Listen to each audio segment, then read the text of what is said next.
Cafe, Brahmins Cafe.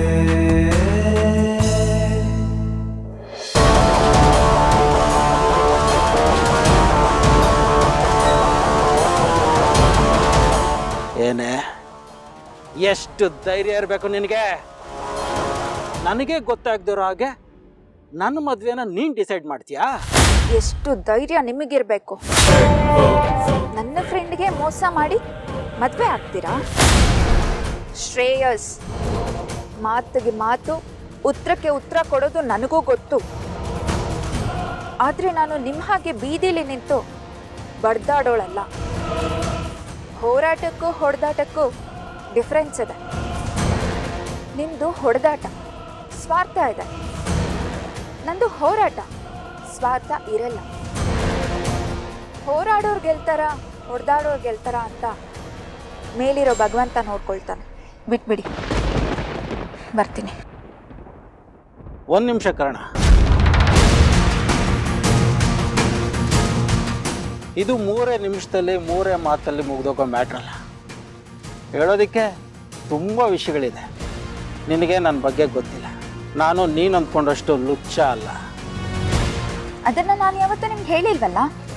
ಅದು ನಿಮಗೆ ನೀವೇ ಕೊಟ್ಕೊಳ್ತಾರ ಬಿರೋದು. ಬೇಷ್, ನನಗೂ ನಿನಗೂ ಯಾವ ಸಂಬಂಧನೂ ಇರಲಿಲ್ಲ. ಆದರೆ ನನ್ನ ಜೀವನದಲ್ಲಿ ಇಷ್ಟು ದೊಡ್ಡ ಆಟ ಆಡ್ಬಿಟ್ಟಿಯಲ್ಲ, ಹೇಗೆ ಧೈರ್ಯ ಬಂತು ನಿನಗೆ? ಶ್ರೇಯಸ್, ನಿಮಗೆ ಒಂದು ವಿಷಯ ಹೇಳ್ಬಿಡ್ತೀನಿ ಕೇಳಿ. ನೀವು ಏನು, ಹೇಗೆ, ಎಂಥವ್ರು ಅಂತ ನಿಮ್ಮ ಮನೆಯವ್ರ ಹತ್ರ ಮಾತಾಡಿ ತಿಳ್ಕೊಂಡಿದ್ದೀನಿ. ನಿಮಗೆ ಮಹತ್ವಾಕಾಂಕ್ಷೆ ಇತ್ತೋ ಹೊರತು ಕೆಟ್ಟ ಮನಸ್ಸಿರಲಿಲ್ಲ. ಎಷ್ಟು ಧೈರ್ಯ ಇರಬೇಕು ನಿಮಗೆ ನನ್ನ ಫ್ರೆಂಡ್ಗೆ ಮೋಸ ಮಾಡೋಕ್ಕೆ? ಅದಕ್ಕೆ ನನ್ನನ್ನು ಶತ್ರು ಮಾಡ್ಕೊಳ್ಳೋದಕ್ಕೆ ರೆಡಿ ಆಗ್ಬಿಟ್ಯಾ? ನಾವು ನಡೆಯೋ ದಾರಿನೇ ಸರಿ ಇದ್ದಾಗ ಆ ದೇವರನ್ನ ಎದುರಾಕೊಂಡ್ರು ತಪ್ಪಿಲ್ಲ. ಮಾಯಾ ಯುದ್ಧದಲ್ಲಿ ಗೆಲ್ಲೋದು ರಾಕ್ಷಸರ ಕೆಲಸ. ನೀವು ಮನುಷ್ಯರ ಅಥವಾ ರಾಕ್ಷಸರ ಅಂತ ಡಿಸೈಡ್ ಮಾಡಿ. ಡಿಸೈಡ್ ಮಾಡಿದ್ದೀನಿ ಕರ್ಣ, ನಾನು ಮನುಷ್ಯ ಅಲ್ಲ, ರಾಕ್ಷಸ.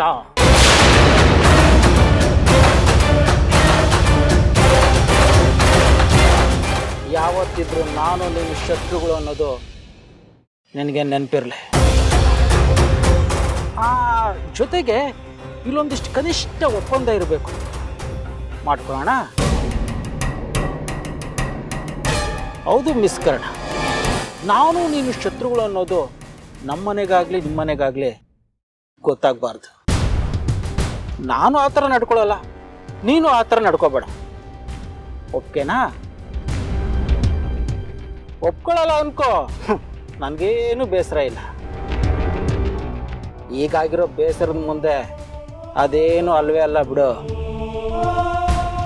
ಕತ್ಲಲ್ಲಿದ್ದಾಗ ಶಕ್ತಿ ಕಮ್ಮಿ, ಬೆಳಕಿಗೆ ಬಂದಾಗ ಕಳ್ಕೊಳ್ಳೋದೇನಿದೆ? ಪೂರ್ತಿ ರಾಕ್ಷಸನಾಗೆ ಬದುಕ್ತೇನೆ. ಆಗ ಏನೇನು ಅನಾಹುತ ಆಗುತ್ತೋ ನನಗೂ ಗೊತ್ತಿಲ್ಲ. ನಾನು ಮುಳುಗೋದೆ ಆದರೆ ನನ್ನ ಜೊತೆ ನನ್ನ ಶತ್ರುಗಳನ್ನ ಎಳ್ಕೊಂಡು ಮುಳುಗ್ತೀನಿ. ಶ್ರೇಯಸ್, ನಾನು ನಿಮ್ಮ ತಪ್ಪನ್ನ ಅರ್ಥ ಮಾಡಿಸೋದಕ್ಕೆ ಹೊರಟಿದ್ದೀನಿ. ನೀವು ನನ್ನನ್ನು ತಪ್ಪಾಗಿ ಅರ್ಥ ಮಾಡ್ಕೊಂಡಿದ್ದೀರ. ನಾನು ನಿಮ್ಮನ್ನ ಒಳ್ಳೆಯವರಾಗಿ ಬದಲಾಯಿಸೋದಕ್ಕೆ ಹೊರಟಿದ್ದೀನಿ. ಆದರೆ ನೀವು ಕೆಟ್ಟವರಾಗಿ ನನ್ನನ್ನು ಹಾಳು ಮಾಡೋದಕ್ಕೆ ಹೊರಟಿದ್ದೀರ. ಪ್ರಯತ್ನ ಮಾತ್ರ ನಮ್ಮದು. ಏನಾಗುತ್ತೆ ಅಂತ ನಮ್ಮ ಕೈಯಲ್ಲಿಲ್ಲ. ಯಾವುದು ಆಗಬೇಕಾಗಿದೆಯೋ ಅದನ್ನು ಆ ಭಗವಂತ ನೋಡ್ಕೊಳ್ತಾನೆ. ಬಿಟ್ಬಿಡಿ, ನಾನು ಇಲ್ಲಿಗೆ ಬಿಟ್ಬಿಡ್ತೀನಿ. ಮತ್ತೆ ಸಿಗೋಣ. ಬಾಯ್.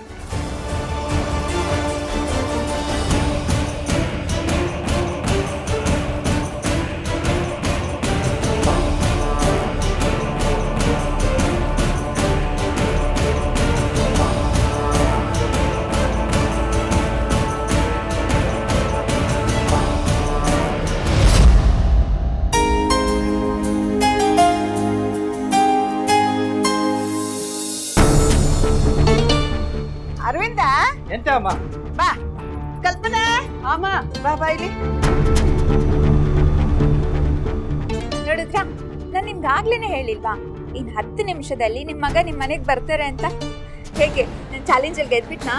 ಹೇಳ್ದಂಗೆ ಆಯ್ತಲ್ಲ ಕರುಣ, ನಿಂಗೆ ಗೊತ್ತಾಯ್ತು? ಅದು ಹೇಗೆ ಅಂದರೆ ನನಗೊಂದು ಪವರ್ ಇದೆ, ದೈವಶಕ್ತಿ ಇದೆ.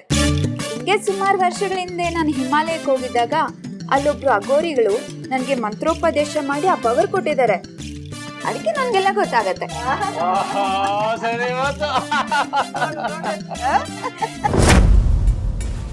ಮನೆಯವ್ರ ಮನಸ್ಸನ್ನ ಗೆದ್ದ ಮಾತ್ರಕ್ಕೆ ನನ್ನನ್ನು ಗೆಲ್ಲೋದಕ್ಕೆ ಸಾಧ್ಯ ಇಲ್ಲ ಕಾರಣ.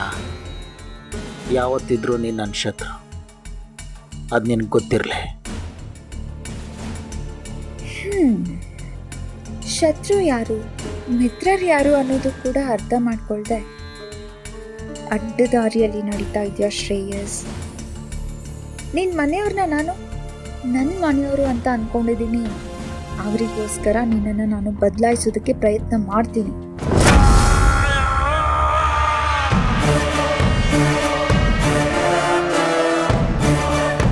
ಶ್ರೇಯಸ್, ಹೊಸದಾಗಿ ಮದುವೆ ಆಗಿದ್ದೀರಾ? ಊರ್ವಶಿ ಕರ್ಕೊಂಡು ಮನೆ ದೇವ್ರ ದರ್ಶನ ಮಾಡಿ ಆಶೀರ್ವಾದ ತಗೊಂಡ್ಬಂಡ್ರು.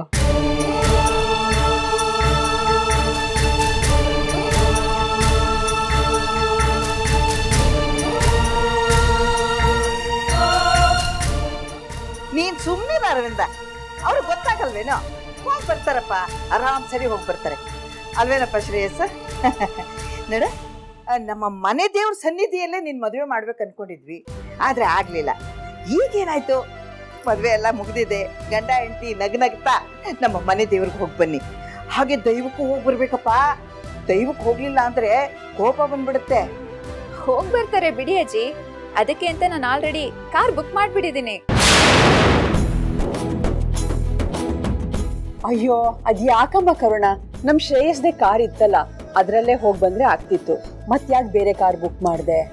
ಅಮ್ಮ ಹೊಸದಾಗಿ ಮದ್ವೆ ಆಗಿದ್ದಾರೆ, ಏನು ಟೆನ್ಷನ್ ಇಲ್ಲದೆ ಹೊರಗಡೆ ಸುತ್ತಾಡ್ಕೊಂಡು ಬರ್ಲಿ ಬಿಡಿ. ಇವರೇ ಡ್ರೈವ್ ಮಾಡೋ ತೊಂದರೆ ಬೇಡ ಅಂತ ನಾನೇ ಬುಕ್ ಮಾಡಿದ್ದೀನಿ. ಅದೇ ಒಳ್ಳೇದಲ್ವಾ? ಅಲ್ವಾ ಶ್ರೇಯಸ್? ಎಲ್ಲ ನೀವೇ ನಿರ್ಧಾರ ಮಾಡಿ ನನ್ನನ್ನು ಕೇಳಿದ್ರೆ ಹೇಗೆ ಕಾರಣ ಅವರೇ? ನೀವು ಆಡಿಸ್ದಾಗ ಆಡೋ ಬೊಂಬೆ ಅಲ್ವಾ ನಾನು? ನೀವು ಹೇಳಿದ್ಮೇಲೆ ಎಲ್ಲ ಮುಗ್ದೇ ಹೋಯ್ತು. ನಾನಾಗಲಿ ನಮ್ಮ ಮನೆಯವರಾಗಲಿ ನೀವು ಹೇಳ್ದಾಗೆ ಕೇಳಬೇಕಲ್ವಾ?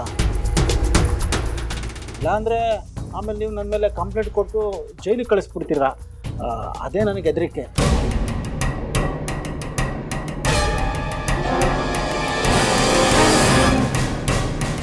ಅರ ಯಾಕೆಲ್ಲರೂ ಇಷ್ಟೊಂದು ಸೀರಿಯಸ್ ಆಗ್ಬಿಟ್ರಿ?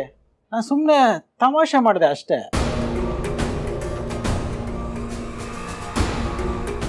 ಯಾಕಮ್ಮ, ನಿನಗೂ ಗೊತ್ತಾಗ್ಲಿಲ್ವಾ? ಹೋಗ, ಈ ತರ ಎಲ್ಲ ತಮಾಷೆ ಮಾಡ್ತಾರಾ? ಪಾಪ ಈ ಹುಡುಗಿ ನಮಗೋಸ್ಕರ, ನಮ್ಮ ಮನೆಯವ್ರಿಗೋಸ್ಕರ ಎಷ್ಟು ಕಾಳಜಿ ತಗೋತಾಳೆ. ಇವಳೇನಾದ್ರೂ ಸಿಗದೆ ಹೋಗಿದ್ದಿದ್ರೆ ನಾವೆಲ್ಲರೂ ಎಷ್ಟೊತ್ತಿಗೆ ಬೀದಿಲಿ ಇರ್ತಾ ಇದ್ವಿ. ನಮ್ಮನೆ ಮಗನಾಗಿ, ನಮ್ಮನೆ ಮಗಳಾಗಿ ಜವಾಬ್ದಾರಿ ನಿಭಾಯಿಸ್ತಾ ಇದ್ದಾಳೆ. ನಾವು ಇವಳಿಗೆ ಎಷ್ಟು ಕೃತಜ್ಞತೆ ಹೇಳಿದ್ರು ಸಾಕಾಗಲ್ಲ ಕಣೋ. ಅಮ್ಮ, ನೀವು ಎಮೋಷ್ನಲ್ ಆಗಬೇಡಿ ಅಮ್ಮ. ನೀವುಗಳು ಸಿಕ್ಕಿದ್ರಿಂದನೇ ನನ್ನ ಜೀವನದಲ್ಲೂ ಒಂದು ದೊಡ್ಡ ಬದಲಾವಣೆ ಆಗಿದೆ. ನಾನು ಯಾವ ದಾರಿಯಲ್ಲಿ ಸಾಗಬೇಕು ಅಂತ ನನಗೊಂದು ಕ್ಲಾರಿಟಿ ಸಿಕ್ಕಿದೆ. ಒಟ್ಟಾಗಿ ವ್ಯವಹಾರ ನಿಭಾಯಿಸ್ತಾ ಇದ್ದೀವಿ. ಕರ್ಣ, ಅದು ನಿನ್ನ ದೊಡ್ಡ ಗುಣ ಅಮ್ಮ. ನಿಜ ಏನು ಅಂದ್ರೆ, ಅಂಕಲ್, ಏನ್ ನೀವು ಇನ್ನೂ ಅದ್ರ ಬಗ್ಗೆನೇ ಮಾತಾಡ್ಕೊಂಡಿದ್ದೀರಲ್ಲ? ಈಗ ಮುಂದೆ ಏನಾಗಬೇಕು ಅನ್ನೋದನ್ನ ಯೋಚನೆ ಮಾಡಿ. ಅಮ್ಮ, ಈಗೇನು ನೀವು ನಿಮ್ಮ ಮಗನ ಸೊಸೆನ ಕಳ್ಸೋದಕ್ಕೆ ಏರ್ಪಾಟ್ ಮಾಡ್ಕೊಂಡಿದ್ದೀರಾ ಇಲ್ವಾ? ಅಯ್ಯೋ, ನಾವೆಲ್ಲ ತಯಾರಾಗಿ ಇದೀವಮ್ಮ. ಊರ್ವಶಿ ಏನ್ ಮಾಡ್ತಾ ಇದ್ದಾಳೆ ನೋಡ್ಕೊಂಡ್ ಬಂದ್ಬಿಡ್ತೀನಿ. ಊರ್ವಶಿ, ಓಕೆ, ನೀವೆಲ್ಲರೂ ನಿರ್ಧಾರ ಮಾಡಿದ್ಮೇಲೆ ನನ್ನ ಕೈಲೇನಿದೆ ಹಾಗೆ ಮಾಡೋಣ ಬಿಡಿ. ಆದರೆ ನಮ್ಮ ಬಾಸ್ ಎಷ್ಟು ದಿನ ಅಂತ ರಜಾ ಕೊಟ್ಟಿಲ್ಲ, ನಾನು ಕೇಳಿಲ್ಲ. ಅದು ನೀವು ಕೇಳೋ ಅವಶ್ಯಕತೆ ಇಲ್ಲ. ಯಾಕೆ ಅಂದರೆ ನಾನು ಇದ್ರ ಬಗ್ಗೆ ಆಲ್ರೆಡಿ ನಿಮ್ಮ ಬಾಸ್ ಹತ್ರನೂ ಮಾತಾಡ್ಬಿಟ್ಟಿದ್ದೀನಿ. ಓ, ಹಾಗಾದರೆ ನನ್ನ ಜೀವನನೇ ನಿಮ್ಮ ಕೈಲಿದ್ದೇನೆ. ಓಕೆ, ನೀವು ನಿನ್ನ ಫ್ರೆಂಡು ಸೇರಿ ನನ್ನನ್ನು ಕ್ಷಮಿಸಿ ನಾನು ಬದಲಾಗೋದಕ್ಕೆ ಒಂದು ಅವಕಾಶ ಕೊಟ್ಟಿದ್ದೀರ. ನಾನು ಬದುಕೋದಕ್ಕೂ ಒಂದು ದಾರಿನ ತೋರಿಸ್ತಾ ಇದ್ದೀರ. ನಮ್ಮ ಮನೆಯವರು ಕೂಡ ಅದೇ ಪ್ರೀತಿಯಿಂದ ನನ್ನನ್ನು ಮತ್ತೆ ಅವರ ಹತ್ರ ಸೇರಿಸ್ಕೊಂಡಿದ್ದಾರೆ. ಈಗಲಾದರೂ ನಾನು ನಿಮ್ಮೆಲ್ರಿಗೂ ಇಷ್ಟ ಆಗೋಗೆ ಬದುಕಬೇಕಲ್ವಾ?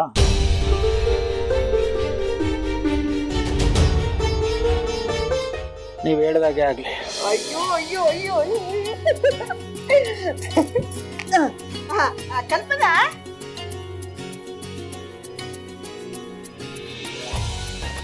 ಒಂದು ನಿಮಿಷ.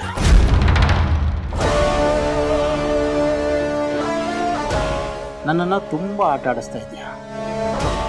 ನೀನೇ ಗೆದ್ದೆ ಅನ್ಕೋಬೇಡ. ಇದಕ್ಕೆಲ್ಲ ನೀನು ಚೆನ್ನಾಗಿ ಅನುಭವಿಸ್ತೀಯ. ನಾನು ಅನುಭವಿಸೋದಕ್ಕೆ ಕಾಯ್ತಾ ಇದ್ದೀನಿ. Good luck.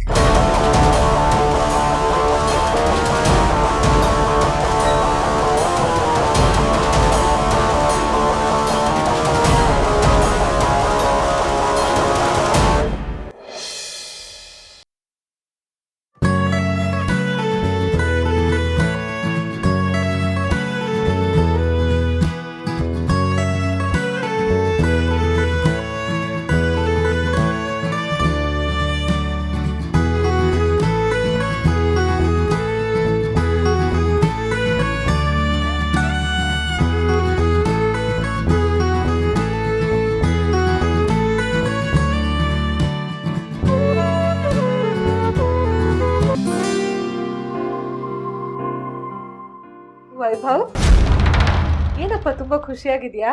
ಬಾಮ್ಮ, ನಮ್ಮ ಈ ಹುಚ್ಚಾಟಗಳಿಗೆ ನಿನ್ನ ಹತ್ರ ಉತ್ತರ ಬಿಟ್ರೆ ಇನ್ ಯಾರ ಹತ್ರ ಸಿಗುತ್ತೆ? ಬಾ ಕುತ್ಕೋ ಬಾ. ಏನು ಹುಚ್ಚಾಟ ಅಂತಲ್ಲ ಅಂತ ಇದ್ಯಾ? ಒಬ್ಬೊಬ್ನೇ ನಗ್ತಾ ಕೂತಿದ್ಯಾ? ಈ ವಯಸ್ಸಲ್ಲಿ ಒಬ್ಬೊಬ್ರೆ ನಕ್ರೆ ಅದಕ್ಕೆ ಬೇರೆ ಯಾರೋ ಕಾರಣ ಆಗಿರ್ತಾರಂತೆ.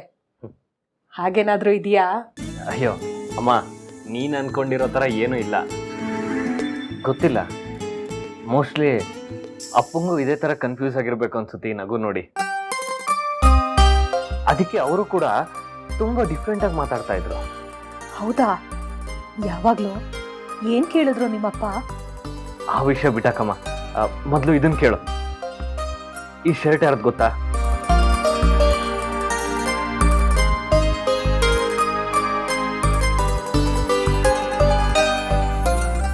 ನಿಂದಂತೂ ಅಲ್ಲ. ನಾನಿದನ್ನ ಇವಾಗ್ಲೇ ನೋಡ್ತಾ ಇರೋದು. ಹೊಸದು ಅಲ್ಲ. ಯಾರ್ದಿದು? ಏನ್ ಸಮಾಚಾರ? ಅಮ್ಮ, ಇದು ಕರುಣ ಅವ್ರ ಅಪ್ಪನ ಶರ್ಟ್ ಅಮ್ಮ. ಇದನ್ನ ಯಾಕೆ ಹಾಕೊಂಡ್ ಬಂದೆ ಗೊತ್ತಾ? ಯಾಕೆ ಹಾಕೊಂಡ್ ಬಂದೆ? ಅವ್ರ ಶರ್ಟ್ನ ನೀನ್ ಯಾಕೋ ಹಾಕೊಂಡ್ ಬಂದೆ?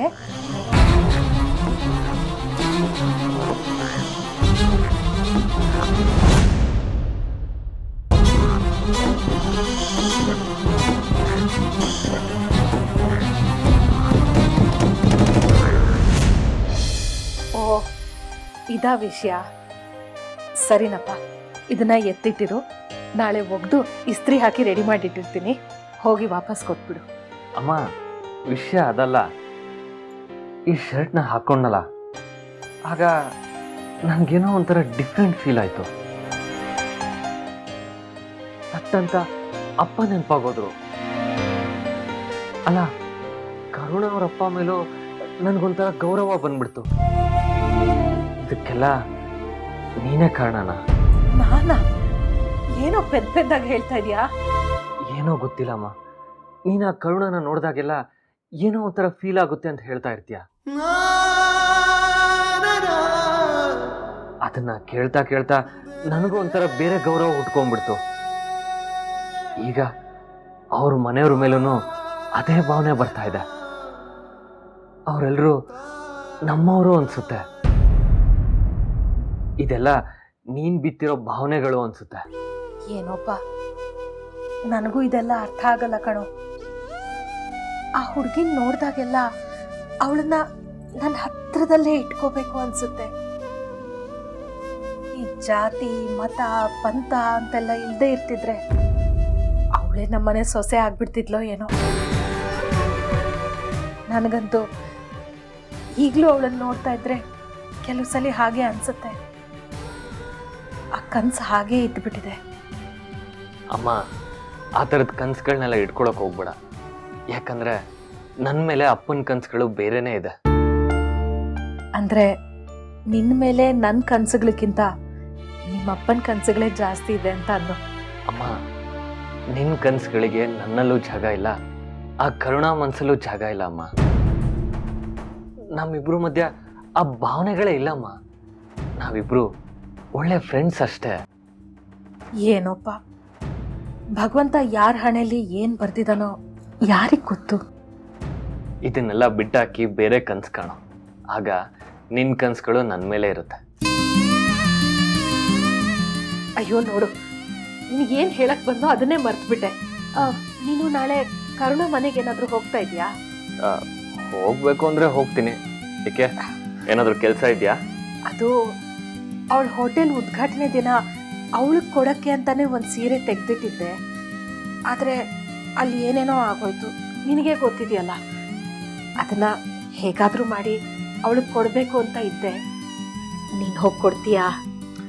ಅಮ್ಮ, ನೀನೇ ಬಾಮ್ಮ, ನಿನ್ನ ಕೈಯಾರೆ ಕೊಡುವಂತ. ನನಗೂ ಅದೇ ಆಸೆ ಕಣೋ, ಆದರೆ ಬೇಡ ಅನ್ಸುತ್ತೆ. ಈಗಾಗಲೇ ಒಂದ್ಸಲ ಕಾಂಪೌಂಡ್ ಹಾರಿ ಸಾಕಾಗಿ ಹೋಗಿದೆ. ನನ್ನ ಗ್ರಾಚಾರಕ್ಕೆ ಎಲ್ಲಾದರೂ ತಗ್ಲಾಕೊಂಡ್ರೆ ಬೇಡಲೇ ಬೇಡ.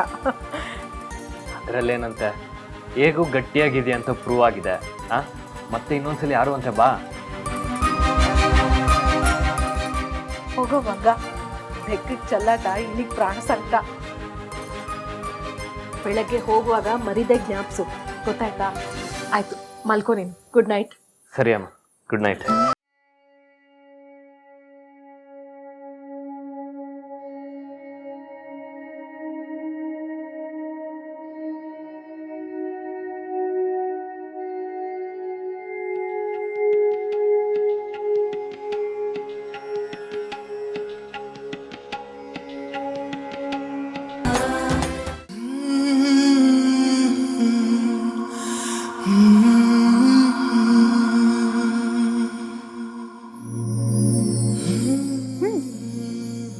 ಗುಡ್ ವರ್ಕ್,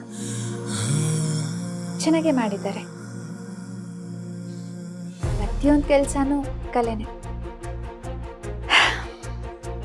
ಯಾರ್ಯಾರು ತಮ್ಮ ಕೆಲಸನ ಅಚ್ಚುಕಟ್ಟಿಂದ ಶ್ರದ್ಧೆಗೆ ಮಾಡ್ತಾರೋ ಅವರೆಲ್ಲರೂ ಕಲಾವಿದ್ರೆ. ಅದಕ್ಕೆ ಜನರು ಹುಡ್ಕೊಂಡೋಗಿ ಅವ್ರಿಗೆ ಕೆಲಸ ಕೊಡ್ತಾರೆ.